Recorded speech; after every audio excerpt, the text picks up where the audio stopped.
wait for our. Okay, go. In 3, 2, 1. Welcome to Real Hospitality Live. Wow, is it good to be back? It's been far too long. It's been a couple of months, I think, since we've done a show.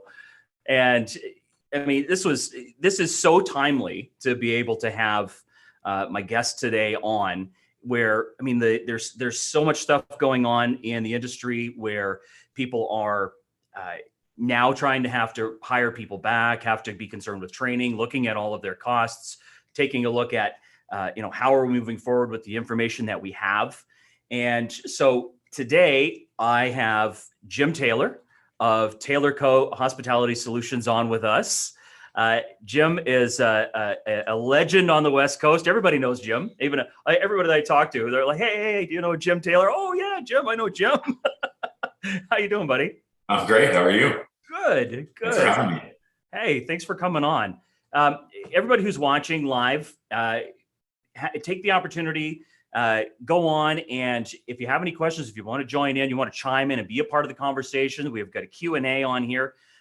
You can also make comments on our platforms, LinkedIn, YouTube, et cetera, et cetera.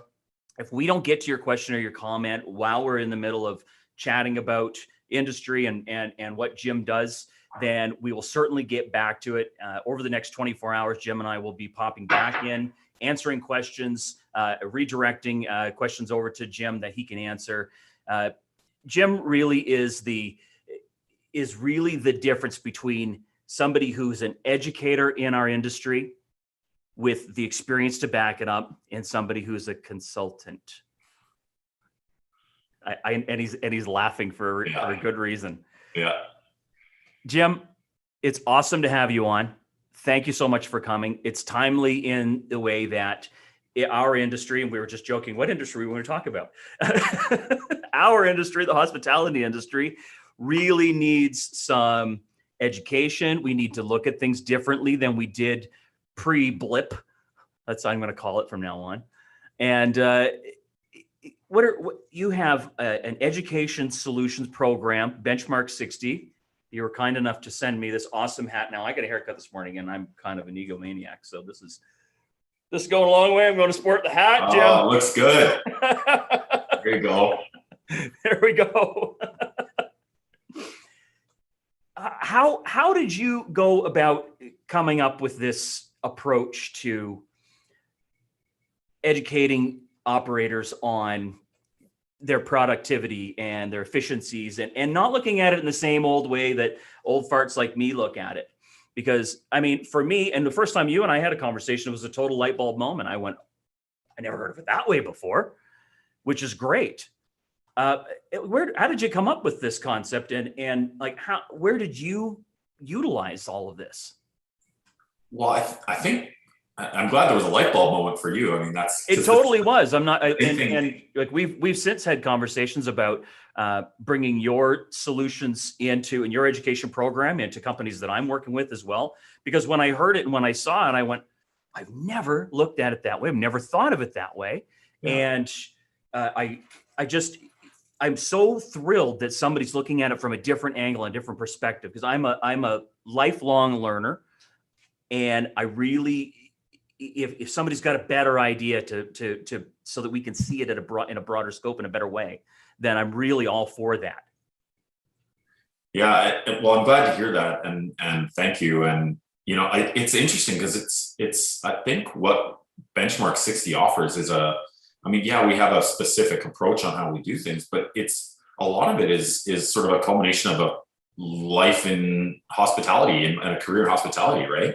I was that manager going back a long time. I was that manager who just kind of learned as I went, which is normal in hospitality, right? It's kind of figure it out as you go and trip over things and, try and piece things together, right? I mean, that's how so many of people like you and I and, so many of our peers, that's kind of how we learned how to operate in the business. And, I always tell people that an observation that I have is that our industry is run by creators, right? It's run by really talented chefs and, hospitable people and someone who, wants to own a restaurant and has this concept idea. And a lot of times where the opportunity lies is in how to operate it from a business perspective, right? That's where our industry is behind in terms of just how it operates. So that's, Benchmark 60 started that way. And it actually kind of came to life over the last few years when wages started to change. They started to go through the roof, and things all of a sudden, in the operations position that I was in, I had to start looking at things differently in order to not lose margin, when wages all of a sudden were $15 an hour, and started to look at it differently and piece information together differently. Was lucky to work with some analysts that were really, really talented on some of this stuff. And I learned a lot that way. And now it's become a good little business that helps other restaurateurs hopefully have a more sustainable future by just looking at things a little bit differently. So the Benchmark 60 is an education program.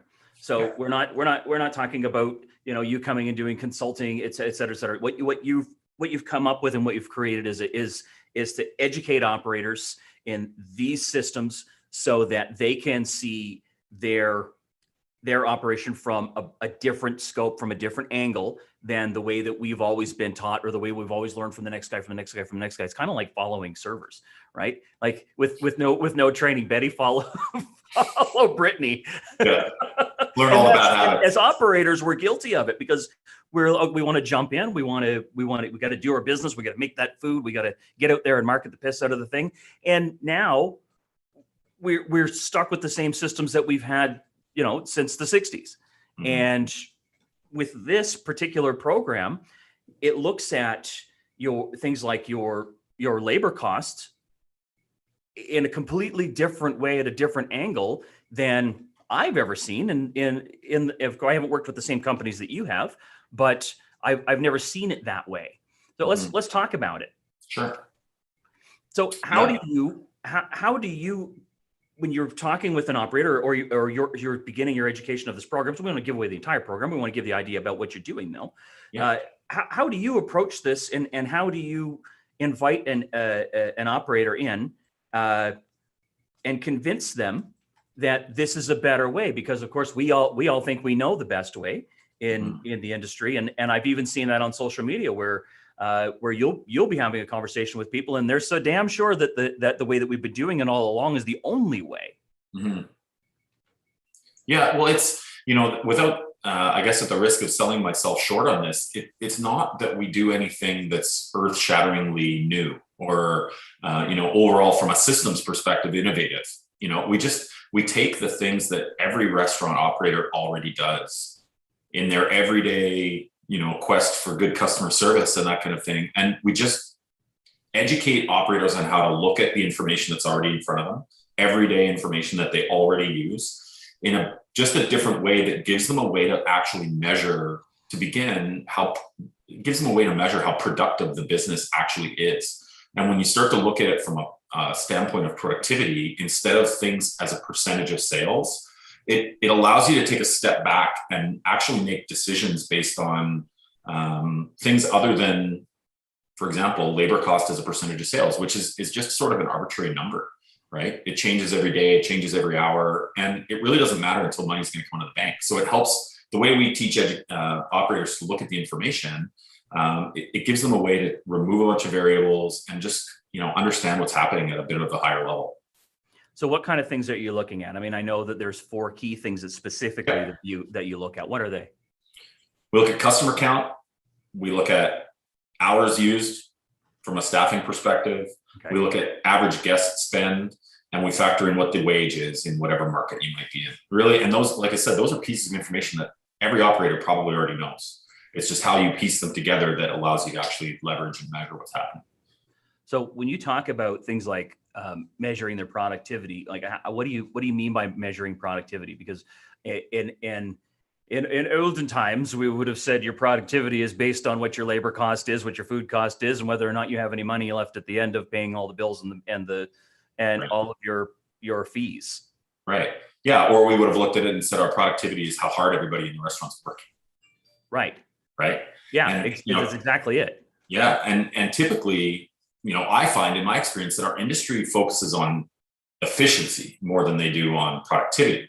And what I mean by that is what's the difference? What's the difference? Well, efficiency is about doing more with less, right? And so the example I always use when it comes to efficiency is every restaurant operator, I guarantee you, probably anybody who's listening or will listen to this, every restaurant operator has started the week with a shift that didn't go very well or sales that weren't very good and labor cost was high, right? And they spend the rest of the week trying to play catch up. And they cut harder and they run with less, or the manager takes a section, or the chef, runs a prep station in the morning, or whatever it might be, to try to make up labor. And really all that's doing is, it's risking damaging the customer experience, right? Productivity, on the other hand, is about doing more with the same, right? So it's actually about output and the relationship between how you staff the business, or how many hours you use, and how many customers you actually are serving, right? So the example that I always talk about is that you could serve one customer a day. You wouldn't need any staff, right? You probably serve them. You probably take care of them yourself as the manager. If you were going to have 50 customers come in a day, you might need a couple of staff to help you serve those people. If you were going to serve 500 people in a day, though, you'd need a full team of people to help you service those customers. But we still haven't talked about if they're going to spend money or not, right? And I think where sometimes the aha moment happens for operators when we're working with them is, if you're going to serve 500 customers, you need the same number of staff, whether they order water or a $500 bottle of wine or a steak or whatever it might be, right? So it really doesn't come down to what happens with the spend or the labor percentage from a sales perspective. It's actually about how to serve the customer properly based on your concept. And that's how we start to look at productivity, and then you can leverage it. So when you're looking at this, are you looking at specific sections of the operation as you're going about? Are you looking at how many servers do you have on the floor? How many tables do they have? How efficient or productive, both of those things, are they? And are you looking at things like maybe reducing the amount of tables that they're carrying so that they could sell more to the tables that they have? Or are we talking about working the door? Or are we talking about the kitchen? Well, it's a little bit of all of it, but the first thing we do whenever we have some engagement happening with an operator is we talk about getting really clear on what their concept is all about. What's the service model look like? Because, you and I were having a conversation the other day about labor targets being industry norm, or what it's always been, or what, that number is sometimes a bit of a guess, right? But there's an appropriate labor target for every business, and it's different for every business based on their concept, based on the service model, based on the menu, all of those different things, the layout. And so, sometimes we'll have discussion about things like section size and that type of stuff, but really Benchmark 60 isn't an education platform on how to run your restaurant. It's an education platform on how to look at the information to help you make decisions better. Okay. So, the things that restaurant operators are already doing, like how quickly do they flip tables and how do they run the front door and those kinds of things, we're not telling them how to do it differently. We're just telling them how to measure how well it's working, if that makes sense. So, what metrics are you looking at in particular? And so if we're talking as operator and educator, what are some of the questions you're going to ask me to kind of lead me down the garden path so I can get to the fountain of youth here? Yeah. Well, I would ask you about those 4 pieces of information, right? I would ask you how many customers you serve in a day or an hour or a week, whatever time period we're looking at. We'd obviously know what your average wage is based on the market you're in. Right. We'd look at what your average customer spend is. And we look at the hours you're using, and then we put that together, and it actually gives you a score if you put it together in the right way. It creates a ratio. No, and then that's the number that we can actually measure. What's that? It's funny you mentioned the wage, because it's so different across even provinces and states. So I know several times you've mentioned having conversations with clients in the US when their front of house labor is so low compared to ours, because they can get away with a couple bucks worth of hourly wage, and then they rely on the compensation coming from tips, where in Canada, I mean, Alberta, it's $15 an hour. Yeah. Well, and it's $2.80 in like Alabama. Yeah, exactly. And the interesting thing is that what's happening in the US market right now is, when this concept first sort of was coming to life, a few years ago, we were forced to look at how to operate the business differently because the wages were being raised up to $15 an hour, right? The government was increasing the wages. Now, what we're looking at in the industry across North America is that operators can't get people to come to work. And they're forced to raise wages just to get people to come to work or add incentives or bonuses or whatever that might be. Yeah. And so, in its infancy and when this first started, it was about trying to combat raising wages that the government was forcing on the industry.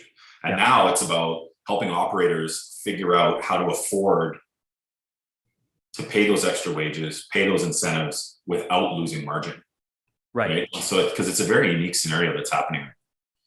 Yeah. I mean, we've been kind of leading up to this for a long time, though. I mean, in Vancouver, where you are, and where I used to be, we went through this for such a long time where, it's really hard to find staff. I remember the Tomahawk in North Van was offering like $28 an hour to have somebody to come in and work in their kitchen.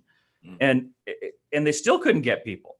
Yeah. And now we're in a position where we would like to say that it's Occam's razor, the most obvious answer must be the correct answer, but it's not necessarily the right answer in raising wages or having hiring incentives. We and I've said this many times, we as an industry have a ridiculous PR problem because for so long we didn't address the real problems and we didn't really learn new programs like you have.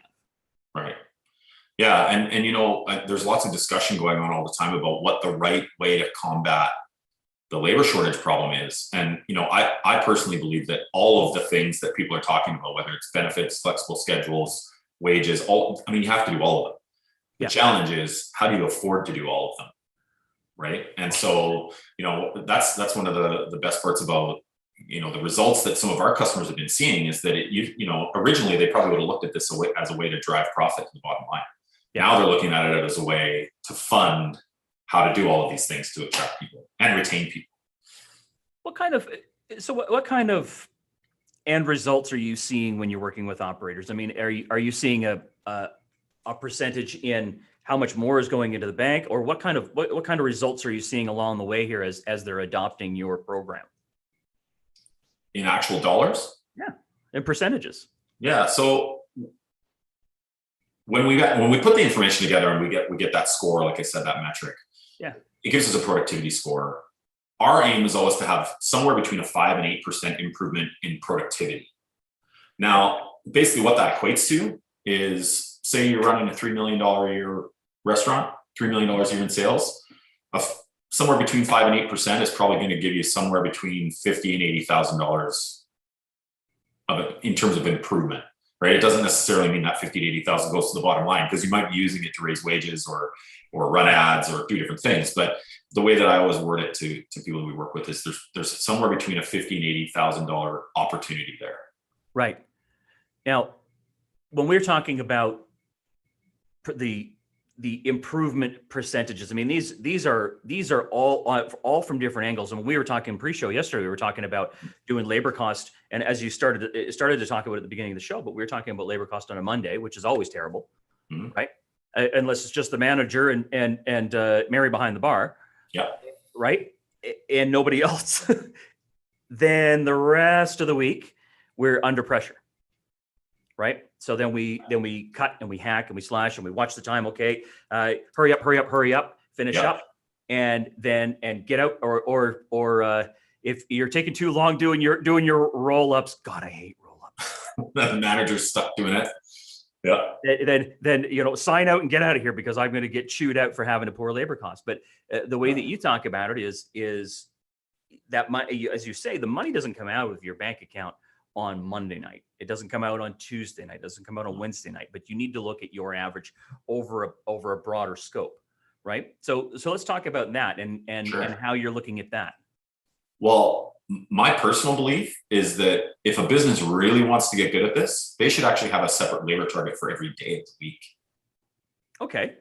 If you really wanted to dial down to it, the less complex version of that is, an example that I'll give you is take a look at December and January. What typically happens in the industry in December? More people go out, more people order nice meals, a nice bottle of wine. There's companies paying, so the average spend might be a little bit higher. Sure. Well, if we put all that together, your labor target for December should be low. It should be a really positive, a really good number. Right. Now, adversely, if you look at what happens in January, everybody cashes in their gift cards. Everybody cashes in their gift cards, but everybody has a credit card bill to pay. Nobody goes out as much in January. Typically in our industry, January's quiet. I remember when I was younger, everybody said to me, well, if you want to get a job in restaurants, don't apply in January. Right. Nobody's hiring. Right. So January, if you have a lower customer spend, you're serving less customers, all these things, you actually should have a higher labor target for January. But most restaurants, in my experience, they just set a target that's consistent for every day for the whole year. Right. And it doesn't necessarily set the team up for success, because if the manager is trying to hit the labor target in January, but they don't have the proper things going on in the business to actually achieve it, really what happens is they're going to damage service. They're going to upset customers because they're going to run with not enough staff to take care of the people that are coming in. Right. Now, I've got a question up on here on our Q&A. Darren has asked, do you recommend that your clients focus on productivity as an overall target for the restaurant by department, by shift, or a combination of all of these? I would say, Darren, it depends on the operator and what they're looking for. The way that I would always start with anyone that we spend time with is we just start looking at it as a whole by department, front of house, back of house, or management. Typically, front of house and back of house we'll start on first. But the good thing about that is that all that information exists no matter how you break it down by time or day or any of those things. So, we'll work with people on let's say they want to run a discount on a certain day. Mm-hmm. We can put that information together, forecast what the customer spend would be, and give them a labor target for the day that they're running wing night, for example. Or we can help them make a decision about whether running wing night is a good idea or not. And that's brilliant. Right. And so we've actually had customers that have said, we're going to stop running this promotion. I talked to a guy this morning, no more happy hour. It doesn't make sense for their business. Right. Because it sets, they might be trying to drive traffic, but it's actually hurting their profit. There's so many different things to look at right now with the way that we are reopening our industry.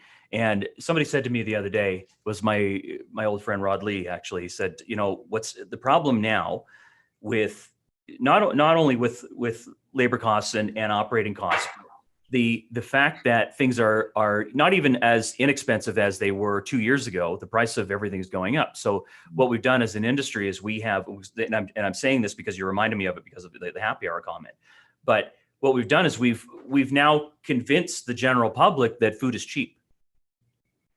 And we think that we're going to draw these people in times like happy hour. And we're not thinking about things like your program, which can show whether or not that's a good idea or a bad idea. It sounds like a good idea off when you say it out loud, but then when you look at the numbers and the outcome at the end of the week, it wasn't such a good idea in the first place. Right. And if you look at it together, talking about whether it's a good idea or a bad idea, we could go down that path all day if we wanted to. But yeah. What we teach restaurateurs to actually do, I say this all the time, is that we teach restaurateurs how to take everyday information, look at it differently, and help to make better decisions. So wing night or happy hour might be a really good decision for a certain operator. But what we'll help them understand is it's a really good idea for these reasons, but this is what your profit model looks like on that day. And if they're okay with that, great. It might be a really good fit for that business. But what it stops them from doing is all of a sudden when the P&L comes and they're surprised by and they don't know why they're not as profitable or why that specific day had a high labor cost or whatever that might be. They don't wonder why. They know before it happens. Now, I know I don't think this is part of your program, but when you're breaking out things like your labor cost, are you you did mention management costs just a second ago. Yeah. Now, do you look at that overall as if your managers are involved in the operation, or just as they are a fixed cost? Because if they're on wage, then it never changes. Or if they're on a salary, it never changes, right? Right. Well, the management version, I think you're asking specifically about the management version, right? I mean, the way that we measure productivity from a management perspective is not how much work the managers get done. but it's how productive the setup of the management team is for a specific business. And, that concept works really, really well when we start to talk to group restaurants about it, or chains. Chain is a bad word, but, multi-unit, because they might have one location that's in a downtown market where costs are high.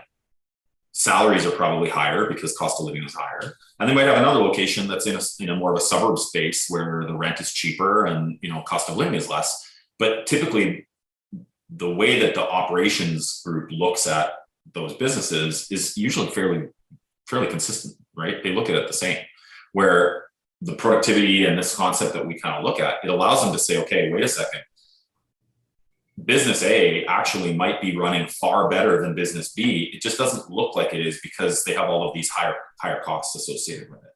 Right. So it allows us to take up, from a management perspective, look at how the structure of the team works in a specific business and help make decisions on location sourcing, how to structure management teams, what to pay people, all of those types of things. So when you're teaching this program and working with an operator, is it something that you can do at a distance, or is it, or do you have to be present? Because I know you've got clients in the US, you've got clients across Canada. Yeah. This is really catching on, and it's high time. Yeah, no, it can be done completely remote. I'm looking forward to more face-to-face as we kind of get back into that way of doing business again, but it can be done completely remote. Like I said, Benchmark 60 doesn't educate restaurateurs on how to run their restaurant. They're going to have systems in place for how to bus and set a table, or how to run the front door, or what size of section to have. But what our platform does is it teaches them how to look at the information that's available, how to leverage and measure what's happening, and how well their team is actually running those duties or doing those duties. And then they can start to address certain areas to improve it.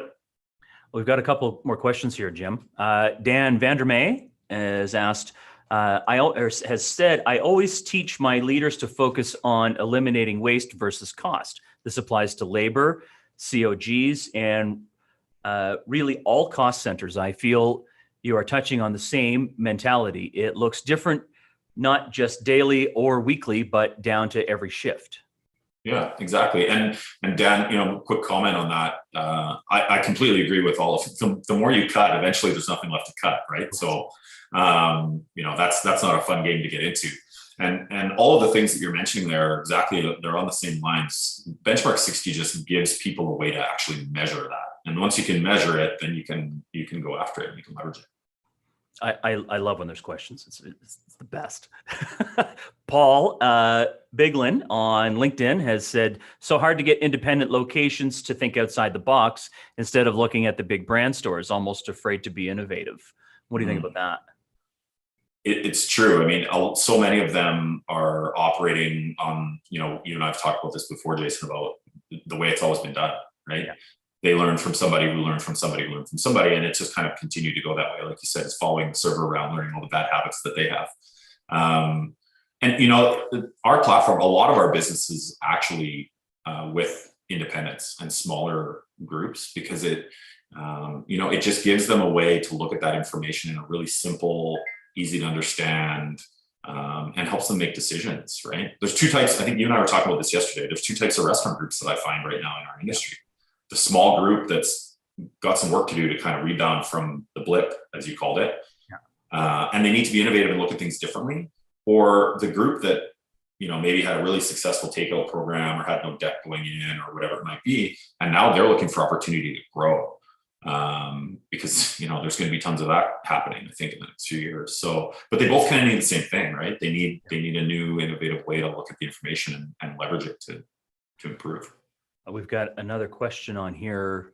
Phil Lorimer, would you add external education facilities such as college courses and learning groups to the current recovery strategy across all levels of staff? Would I add external education? I mean, I'm a believer in education in general when it's relevant. So I think the more you can get people involved in, the better. I mean, across all levels of staff.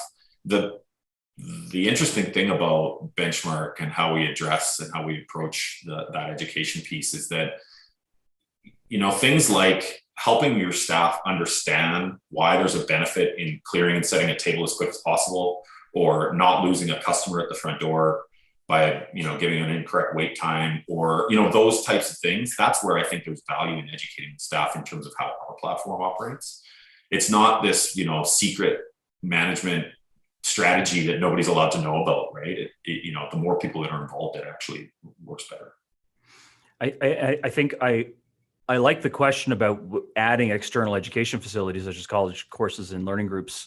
This is an opportunity to really put an education program in place so that the industry can have access to it, right from not just from Bob and Mary, who had a great lasagna recipe and decided they wanted to start a restaurant, right, but to people who are in hospitality programs, going through education programs, and none of this is really taught in there other than what we do what we've always known. And if you keep doing what you've always done and keep getting the same result, we know what the answer to that is. It's insane. So, and that's brought us to where we are now, which is why we need a program like this in order to be able to change the narrative and how we look at it. And our buddy Darren has got one more comment on here. What role does technology play in your process? So many are still using old, out-of-date tools that do not save time or provide data needed for determining direction. Darren, really the only technology that's necessary in order to do what Benchmark teaches is you just need to have access to those 4 pieces of information we talked about. Right. And what are they again, Jim? Customer count, average spend, the number of hours that you use when you're writing a schedule or running a shift, and what the wage is in your market. Really, those are the 4 key pieces of information that we'll spend time working with. And so it's not something that you have to spend money on to have a new piece of technology or a subscription or anything like that, right? It's like I said, it's an education platform that we just teach operators how to use that information to advantage. It's not an app. It's not an app. No. And really from in terms of saving time and tools and stuff like that Darren's question is about, really, the easiest way that we spend time with people on getting that information is just, it can get as easy as getting added to a daily report, just so that the information is being seen. It's really, really simple. Well, it's been awesome having you on. Awesome learning from you as well. And I really was not joking when I said it was a light bulb moment when I looked at this from your perspective and from your angles, the way that you look at things over a broader curve as well, rather than just the standard. This is the way you do it. This is the way it's always been done. So this is what you get. And again, we're both proponents of education, especially education in the hospitality industry, where we don't have enough of it. And we certainly don't have enough educators with the experience coming out and giving new ideas. Is in our industry, as far as I'm concerned, best idea wins. And we need more of that. And that's what we're trying to create as well through our network. And of course, you're part of our network, and having you on with us is huge for us to be able to say, hey, you know what, you're having a problem with your store, or you are struggling, or you're reopening. This is something you need to inject in there so that you're doing something different than you were before, so that you can be more successful, more educated, and more informed as you were before. So I think Benchmark 60 as an education platform and a solution is awesome. This is available through you, Jim, through Taylor Co Hospitality Solutions. This is, I think, something that even if you've got questions about how this might work with your operation, take the first step. Contact Jim. He's on LinkedIn. He and I and Robbie and our network are back and forth always on LinkedIn as of late. We're talking about this because it's timely, because people are trying to hire. They're trying to reopen in an intelligent way. And the way that I look at it as, you know what, this is a new idea that just might help a lot of operators keep the doors open from having that much better of a grasp of the information. Jim, thanks so much for coming on today. It's been awesome having you on. And I love the interaction with everybody. Again, if you don't happen to be watching us live today, please, if you've got a question, or if you've got a question about the program, if you've got a question about Jim's company, then go ahead, put it onto any of our platforms. We're on LinkedIn, Facebook, Periscope, YouTube. I run out of them.